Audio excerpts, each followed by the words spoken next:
Si Senator Loren Ligarda, mga kababayan, is sounding the alarm of a possible creeping invasion ng China dito po sa atin. This is in relation sa investigasyon ng Senado, mga kababayan, kay Bamban Tarlac Mayor Alice Go. Ito ngayon ang mga balita. Sabi dyan, Hontiveros shows papers linking Go and Lin Wenyi. Ligarda fears creeping invasion. Para niya Mr. Maravillas, lalong nagiging seryoso at misteryoso itong kasong kinasangkutan ni Alice Go. Yun nga po, mga kababayan. Kaya napaka-importante pong subaybayan natin itong ginagawang Senate investigation. Kasi po, malinaw na iniintensyonan po tayo ng China. Yan po yung mga balita. Ligarda fears creeping invasion of China amid probe on Bamban Mayor Go. Kahit last year pa, mga kababayan, gano'n na yung paniwala ng ating mga members ng Congress sa House of Representatives po. O yan po, December 12, 2023, Chinese engaged in creeping invasion of the Philippines via land purchases, sabi po ni Congressman Ace Barbers. And alam niyo ba, mga kababayan, na hindi lang ito nangyayari dito sa atin. Kasi ang objective ng China po is to change the new world order. To change the old order para, hindi the new world order. To change the world order. At gusto niyang palitan, mga kababayan, yung Western powers. Kaya yung pangingialam po ng China sa ibang mga bansa all throughout the world, naging policy na niya. Ayan po, report siya ng The Economist. Yan The Economist. Report, the world divided. Special report, a new order. China wants to change or break a world order set by others. Nakita ninyo kung bakit agresibo po ang China. Hindi lang po dito sa atin, all throughout the world. Kaya tama yung ginagawa ng ating Pangulong Bongbong Marcos to engage our allies, our friends all throughout the world. At yun ang dahilan, mga kababayan, kung bakit kumampi sa atin yung mga neighboring countries natin at yung Western power sa atin po kumampi. So, the President is on the right track. At yung pagpalag ng ating Pangulong Bongbong Marcos sa abuses po at pananamantala na ginagawa ng China sa atin ay he is on the right track.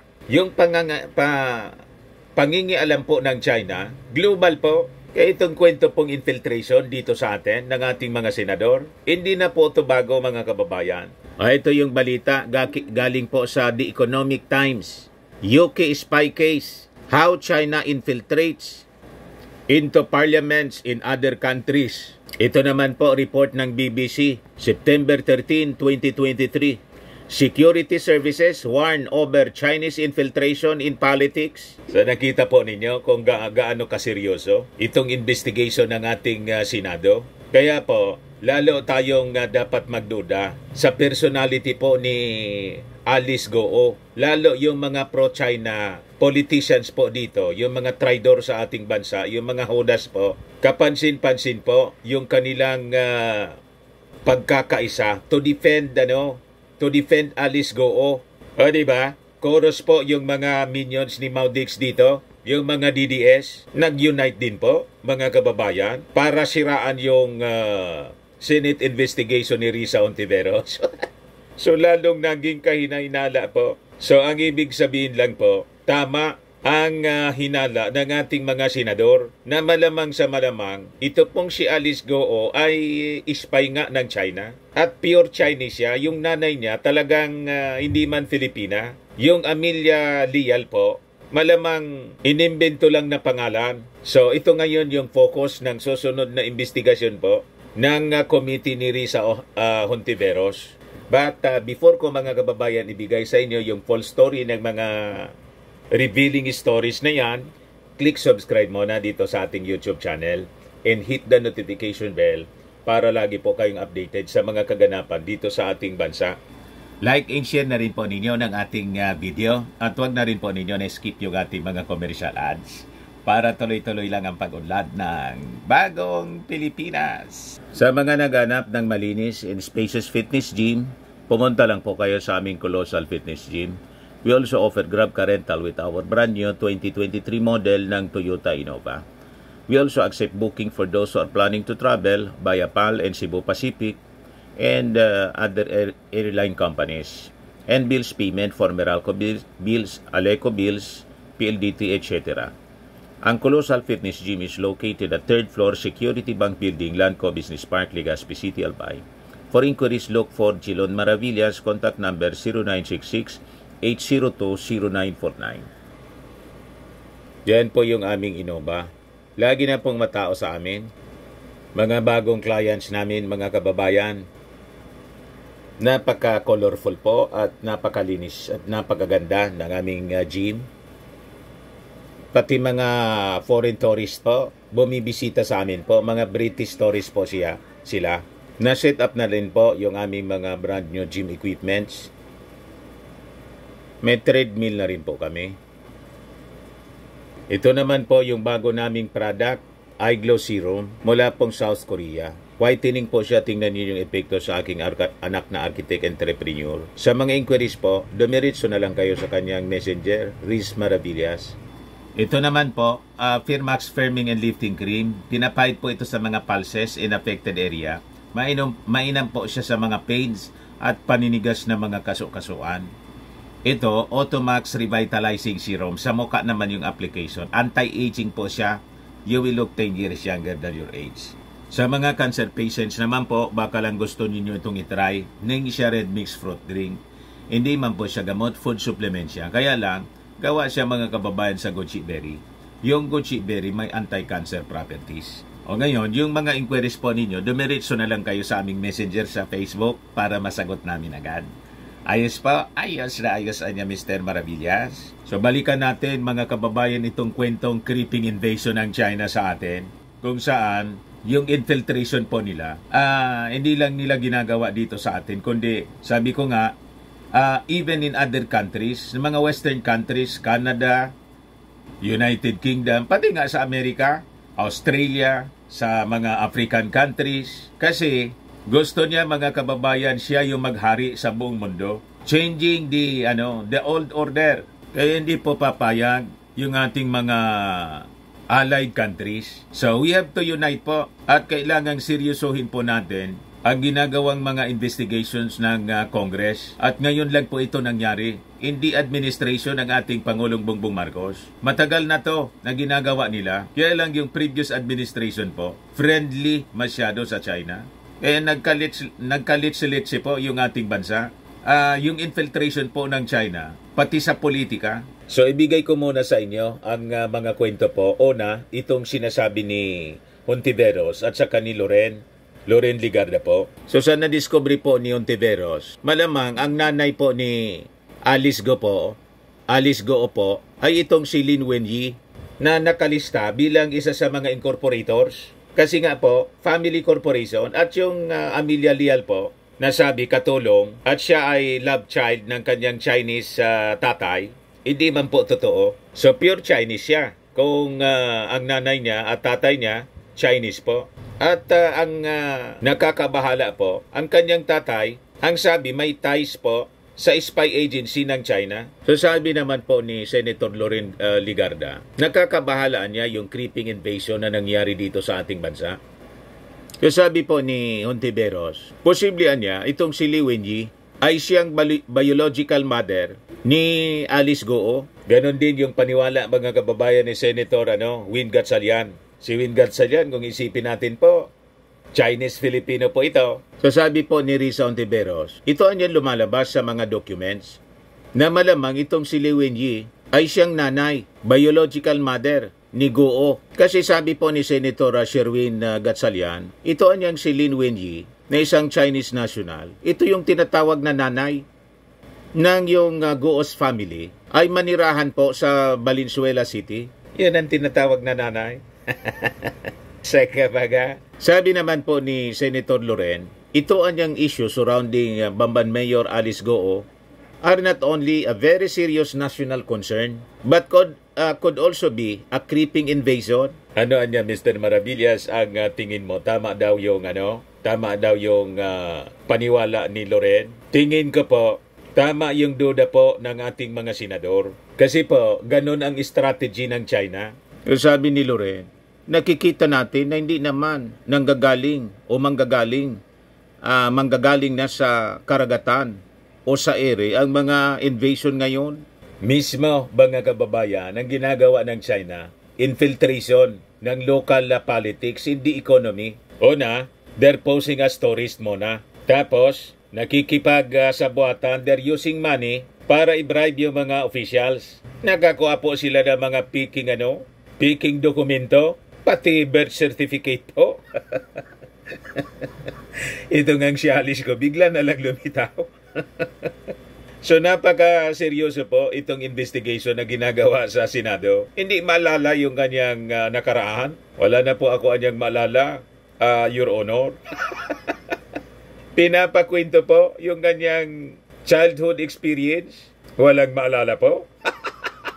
Kaya nag-resolution po si Senator Loren para mag-imbestiga tungkol dito sa mga dubious passports ng mga non-Filipinos na ka-obtained ng mga passports through dubious means, including falsified birth certificates, allegedly sourced from the Philippine National Statistics Authority. Sabi ng senadora po, siguradoan niya ako na hindi lang ito isolated issue. Dapat niya tingnan ang pag-infiltrate ng mga sindikato ng ibang bansa sa mga ahensya ng gobyerno at iba pang halal na opisyal.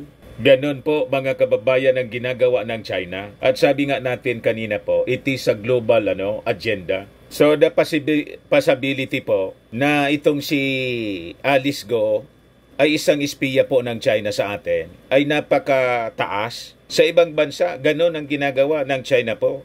Infiltration ng parlamento. Yan po. UK spy case. Report ito ng The Economic Times. Ayan The Economic Times. How China infiltrates into parliaments in other countries. Nakita ninyo po, mga kababayan? Huwag na kayo magtaka kung bakit po yung China, ang daming kakamping politiko po dito sa ating bansa. Hindi po malayo na itong mga minions ng China rito pong mga politiko, pinupunduhan po. Ang dami pong mga hudas dito sa ating bansa na pera-pera lang. Walang pagmamahal sa mamamayang Filipino, kung ano lang po yung pakinabang nilang personal. Kaya huwag kayong maniniwala sa mga propaganda nila na mahalin natin ang Pilipinas. Hindi po nila mahal ang Pilipinas. Mas mahal nila si Xi Jinping, mga kababayan. Mahal nila yung kwarta na binibigay po para sa kanilang mga political ambition po rito sa ating bansa. Kaya massive po yung kanilang propaganda. Alam na ninyo yung ating tinutukoy po. Kaya magiging very active po ang mga taong yan habang papalapit ang midterm election 2025. Lalo na po mga kababayan sa presidential election sa 2028. Yung mga Chinese po na mamakyaw na ng mga properties dito po sa ating bansa. Ayan sa Valenzuela, sa Parañaque City. Yung nireport natin kahapon. Yan po. I-replay ko po sa inyo mga kababayan itong balita natin kahapon.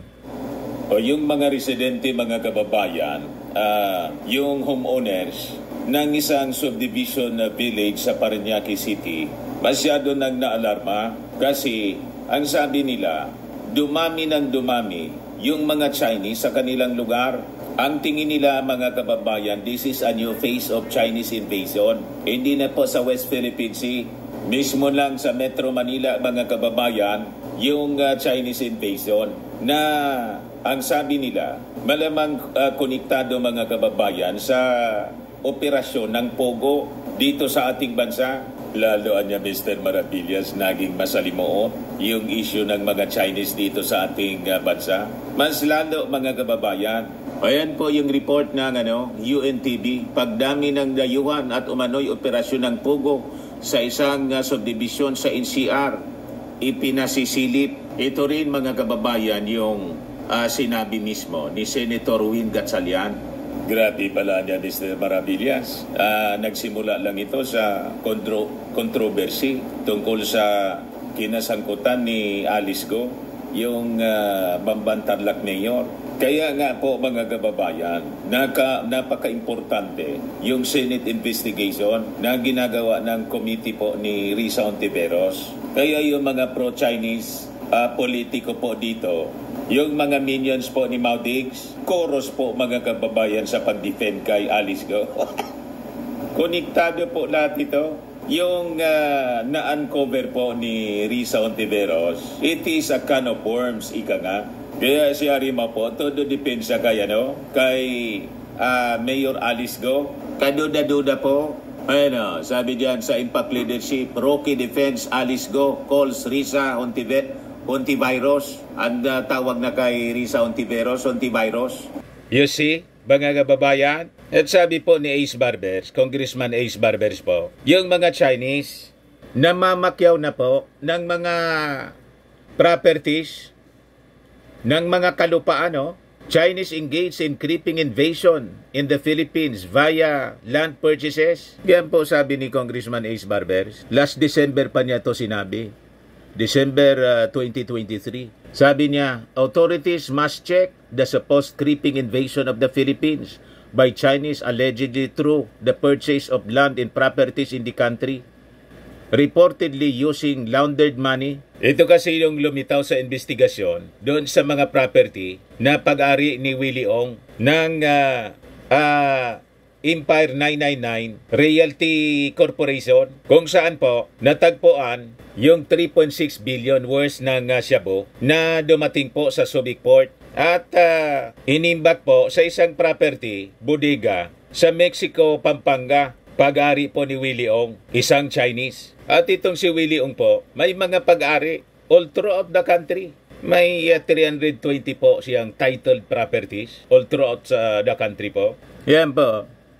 May sa Mexico, Pampanga, San Fernando, Angeles City, Pampanga, Nueva Ecija, Cabanatuan, Aurora Province, Bulacan, Cavite City, Tagaytay, Iloilo, Lingayen, Pangasinan, Mandawi, Lapu-Lapu, Valenzuela, Quezon City, Rizal, Muntinlupa City, Taguig City, Makati, Malabon, Paranaque, Manila City, Davao del Norte, Isulan, Sultan Kudarat, Tabuk, Kalinga, Apayao. Creeping invasion po via land acquisition. Ganon kaseryoso mga kababayan. At hindi lang yan. Dito daw sa Palawan, pinipili po yung mga facing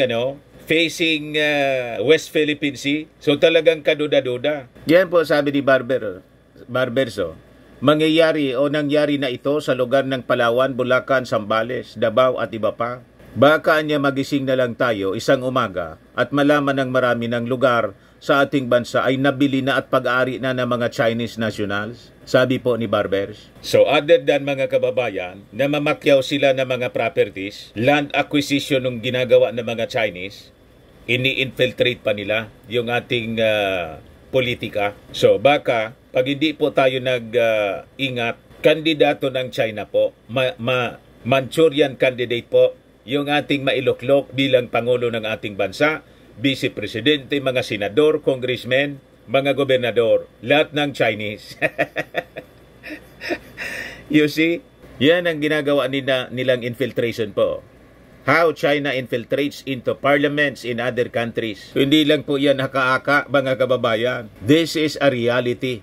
So sabi rito sa report ng Economic Times, in the last decade, as China ramped up trade and business with Western countries, eventually turning into a factory of the world, got a seat on the global table, and positioned itself as the next superpower. It also accumulated clout in Western countries by other means, by infiltrating into parliaments and other legislative bodies, by organizing black voting by Chinese origin citizens. Yan o. Chinese origin citizens. Para lang si Alice Go, Chinese yung origin. Buying elected leaders and getting its moles elected. Yung mga spy nila na nakipagsabuatan muna using money sa mga locals, tulad ng ginagawa dito sa ating bansa, yun ang kanila pong pinupunduhan. So, yun ang pamamaraan nila sa kanilang invasion. Sun Tzu's Art of War po. Sabi po ni Sun Tzu sa kanyang Art of War, ang supreme excellence daw consists in breaking the enemy's resistance without fighting. Walang gira po. Infiltration yung ginagawa nila. So ito yung patunay ng infiltration po. Pinasok na yung mga subdivisions po sa Manila. Yan o. Houses, napakalalaking bahay kung saan nakatira daw itong mga Chinese nationals. Tingnan naman po ninyo. Ayan po, mga ongoing construction siya. Yung iba, existing na po. Yan po, nakita ninyo mga kababayan, ang lalaki na mga bahay. Kaya masyadong na-alarm yung mga homeowners. Dumami yung construction po ng napakalalaking mga gusali sa village po, multinational village sa Parañaque. Ayan po, mga Chinese characters na po. Yan sabi ko sa inyo. Dapat tingnan ito ng maigi ng ating mga senador at mga authorities natin. You see po, mga kababayan? So, yon infiltration into parliaments and other legislative bodies by organizing black voting by Chinese origin citizens. Sa United Kingdom po ito. Buying elected leaders and getting its malls elected. Parehas ng mga nangyayari rito sa ating bansa.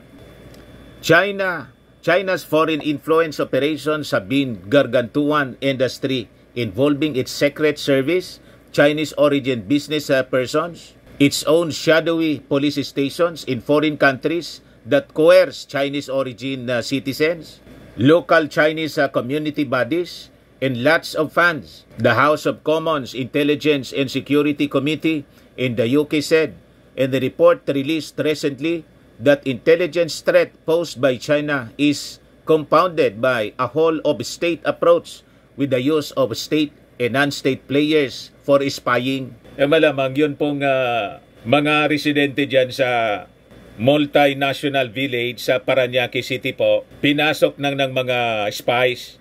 Kita ninyo kung gaano kaseryoso po. Ingat po tayo sa pagpipili ng mga leaders natin sa midterm election at lalo na po sa presidential elections. Kala ninyo, local politics lang po ito. Nangingialam po ang foreign power, yung China. Namihasa po nung past administration. Kasi inayaan sila. Yung suspect po doon sa shooting sa EDSA Ayala Tunnel, yung pinatay po yung driver, Chinese po. So bakit yun may baril? Mga kababayan. Kaya na-trigger po si Congressman Ace Barbers. Gustong i-reimpose po yung death penalty. So anyway, ganun kalala ang sitwasyon natin with the Chinese infiltration dito sa ating bansa. In which sabi dito sa ating binabasang article, it is a global policy na ginagawa ngayon ng China to replace the old world order. So sabi dito, the latest case of a British man, a researcher at Britain's parliament, who worked with prominent lawmakers on China policy, getting arrested in March on suspicion of working for the Chinese government, is just the tip of the iceberg. The man has denied working for the Chinese government, but China's infiltration of legislative bodies in advanced countries is widespread practice that has often come to light. Most notable cases are of Canada and Australia, where Chinese interference in legislative bodies has caused big political storms. So, ganon mga kababayan ang kanilang ginagawa. Ito report ng BBC. Security services warn over Chinese infiltration in politics. Yung kwento po natin, hindi ito conspiracy theories. It is a reality, real threat mga kababayan ng China sa mga bansa all throughout the world, lalo na po dito sa atin. So ano ang motibo po ng China? Sabi ng report sa The Economist, China wants to change or break world order set by others. Yan po yung barkada ni Mao Dig, si Xi Jinping. So, Yun po yung ambisyon ng China. Kaya ang dami niyang mga agents. At hindi malayo po na isang agent po itong si Alice Goo. Tulad ng duda ng ating mga senador. Madaling sabi, planted siya kaya walang maalala.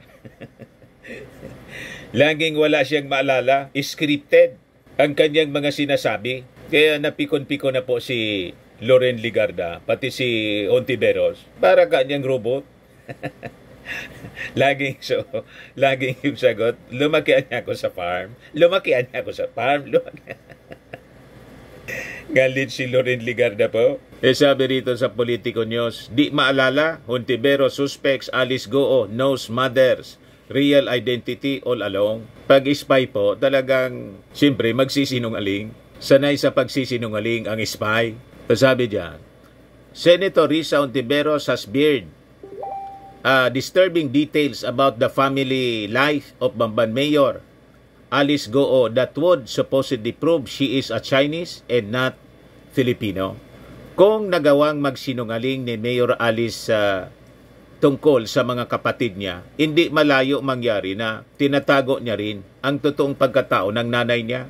Ontiveros said, the names of the incorporators of the Goo business empire would prove that she is purely Chinese. Sabi po ni Ontiveros, ang 7 mga negosyo ni Goo, yung QJJ Group of Companies, QJJ Farms, QJJ Embroidery, QJJ Meat Shop, 3 Lin Q Farm, QJJ Slaughterhouse, and QSeed Genetics, have as incorporators her Chinese father, Jiang Xionggu Goo, sibling Sheila Ximen, and a certain Lin Wenyi.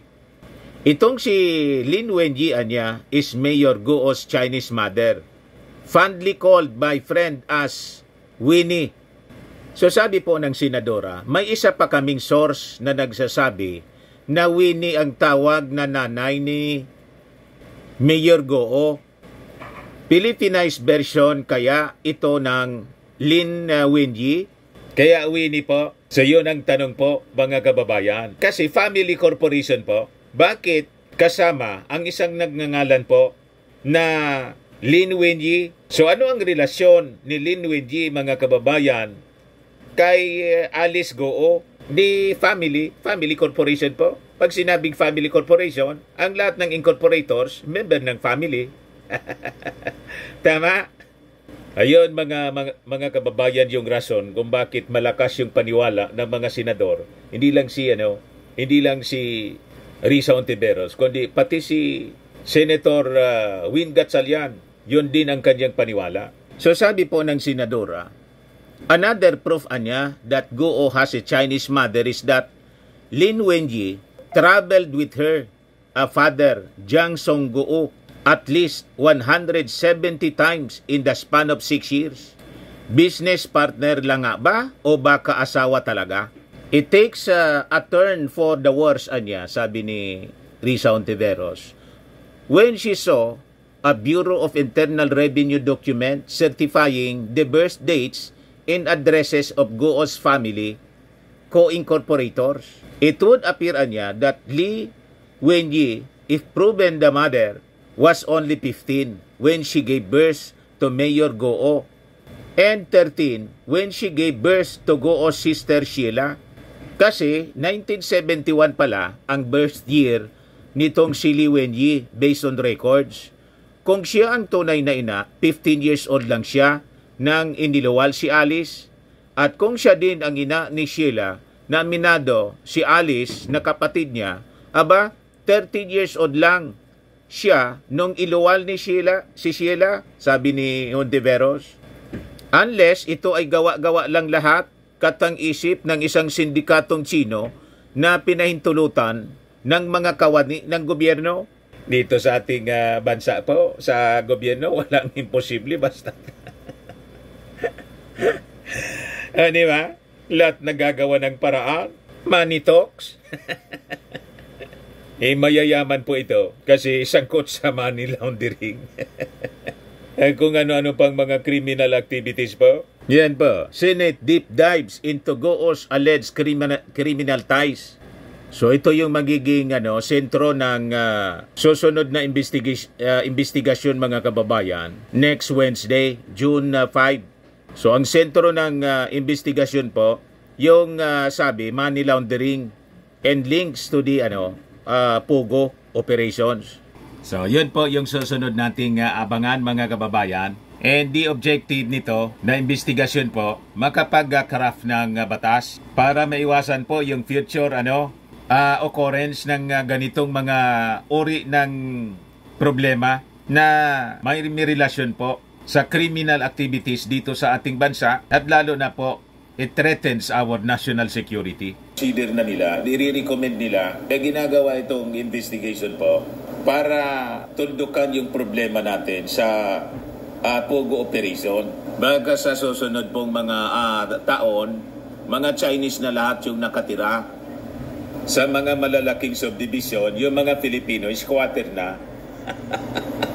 Ayan po, mga Chinese na yung pangalan. So you see, mga kababayan, seryoso po itong issue ng Pogo. Itong issue kay Alice Goo. Wag na kayong magtaka kung bakit po pati si Teresita Angsi, nangialam. Ayan po, si Teresita Angsi, Filipino-Chinese civic leader na nakilala po during the time of Fidel Ramos at Erap Estrada noong kasagsagan ng kidnapping ng mga Chinese. Yung nauso po yung kidnap for ransom. Sumikat itong si Teresita Angsi. Matagal na nawala sa limelight. Ngayon, nag-iingay siya. Sumasaklolo po kay Alice Go. Duda po, mga kababayan. But before ko ibigay sa inyo. So yun po mga kababayan, na-reply ko lang sa inyo yung portion nung discussion natin kahapon. Sabi ng mga nag-react po, dapat magbuo ang administrasyong PBBM ng isang departamento na tututok sa mga questionabling pagdami ng mga Chinese sa buong Pilipinas. Don't let any stranger na bibili ng lupa sa Pilipinas act immediately, Mr. President. Duterte government is the culprit of Pogo businesses, PBBM, Bagong Pilipinas. Go, go, go, cleanse our country, Philippines. PBBM praying that God will take care of you always. Stop the Chinese tourists immediately. Si Teresita Angsi, isang pure Chinese. Iparating mo kay PBBM. Urgent, sir. Bakit inalaw na magkaroon ng landowner ang mga Chinese? Sana gumawa ang Senado ng resolusyon at ang Congress na not allowed ang mga dayuhan na bumili ng lupa sa bansa natin. Unti-unti tayong sinasakop nila, gising Pinas. Dapat iutos na ni PBBM na tanggalin lahat ng Pogo sa buong Pilipinas. Linisin ang gobyerno, ipaubaya sa presidente ang lahat, pumili ng tapat na mga kawani. Masikip na sila sa China, ayaw nila doon. Sa Pinas sila nagasik ng lagim. Kailangan paimbestigahan lahat yan, banta sila sa seguridad.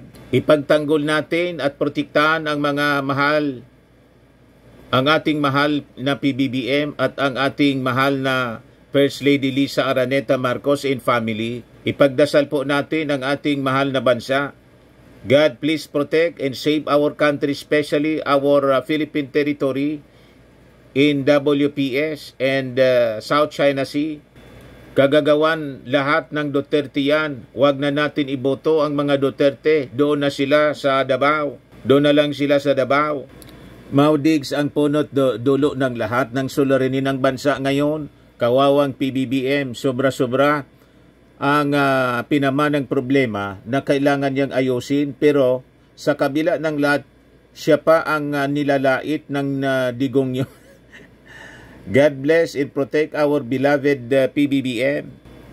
Pati po ang House of Representatives o mga congressman, kailangan din nila mag-imbestiga. Huwag ipaubaya sa mga senador dahil maraming pro-China ang nakaupo sa Senado. Dapat paimbestigahan din yang mga naglalakiang gusali sa Paranaque. Baka sa susunod, magtayo na sila ng illegal dyan. Kalat na talaga ang mga Pogo sa bansa. Kahit na mga probinsya, marami na rin. Kaya nakakaalarma na ang pagkalat ng mga Chinese sa bansa. Kaya dapat nang tutukan ng mga mayors ang kanilang nasasakupan. Parang gasabwat ang ng mga inchik, ang mga kawani ng assessor's office at mga lokal na politiko sa atin sa isyu ng land properties at building. Sana suriin kaagad na ng ating Pangulo. Sa Makati lang, napakarami mga Chinese Family Corporation. Halos kanila ang buong barangay, squatter yung mga legit na mga Filipino. Marami pang Chinese sa ibang panig ng Pinas, nakakaalarma sa ating national security. Kilos na po ang mga mambabatas please. Baka sa susunod halos sila na ang may-ari ng mga lupain sa Pilipinas. Kung sa karagatan nga nagagawa tayong bastusin ng mga yan, dito pa kaya sa lupa, aksyon na po kayo. Balang araw sabihin ng Chinese, amin tong Pilipinas nyo, binili namin itong lahat at tayo ay manggagawa na lamang sa ating sariling Pilipinas. Kawawa tayo mga Filipino. Grabe na to. Anong nangyayari sa Pilipinas balang araw? Kampi siya kay Goo dahil siguro sa pakinabang. Marami na nga mga nakatayo na mga arko sa mga Chinese ang design. Sinasanay na tayo mga Filipino sa ganon ng paningin.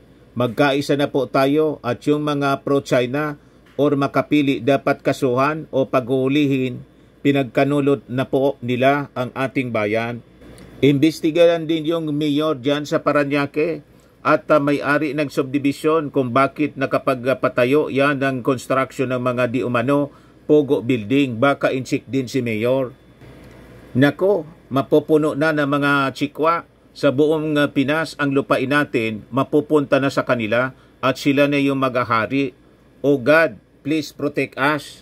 Kaya sabi ko sa inyo, huwag kayong nagpapaniwala sa mga survey ngayon kasi po, malamang sa malamang, ginagamit, pinupunduhan po ng mga Chinese, ng Chinese interest po. Itong mga survey group, binabayaran nila para i-brainwash yung mga Filipino. Kaya lagi pong mataas yung ratings ng mga pro-China politicians dito sa ating bansa. Pag pro-China po ng mga politiko, kahit mataas yung ratings po nila, huwag nating iboboto. Tama po? Yun ang solusyon po niyan. Ilista na po ninyo itong mga politiko na ikakampanya ninyo sa iyong mga kamag-anak, kaibigan, kakilala. Hindi para iboto, kundi para i-shoot sa inidoro po. Pag hindi po, mapapahamak po yung ating bayan. Tama? Ayan man lang po mga kababayan. Ako po si Dante Maravillas. Bye-bye. God bless.